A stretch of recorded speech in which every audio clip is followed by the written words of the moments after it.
Well, today marks a tragic anniversary for one of Corpus Christi's brothers in blue. 13 years ago today, Lieutenant Stuart Alexander was intentionally hit by a suspect who was running from police on SPID near Agnes. Now, of course, that section of the highway now the site of a memorial in honor of the 20-year veteran of the department.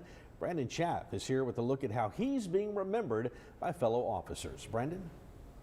Yeah, Mike, Leslie, for 20 years, Lieutenant Alexander served Corpus Christi in CCPD. He was killed trying to throw a spike strip to stop a suspect from fleeing police.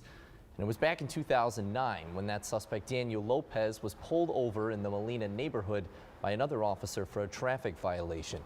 After Lopez left the scene, a chase ensued between Lopez and officers. Alexander was intentionally struck along SPID near Agnes Street and was taken to the hospital, where he later died from his injuries. I spoke with Lieutenant Michael Pena today, and he served on the force with Alexander. Pena remembering him as a good man. I knew Stu, when he was an officer. I knew him when he made lieutenant. Stu was a very, very good officer.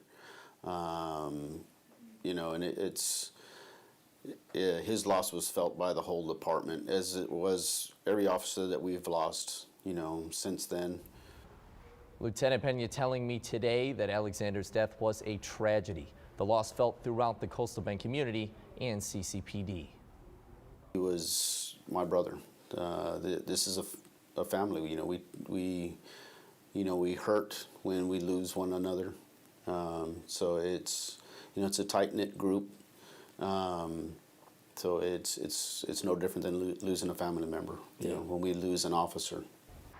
The driver, Lopez, was executed back in 2015, 6 years after Alexander's death. Today, a memorial for Lieutenant Alexander sits next to SPID just before that Agnes Road exit. 13 years later, Lieutenant Pena tells me CCPD wants to make sure that today is never forgotten. Mike, Leslie. Well, thank you for bringing us that report tonight, Brandon.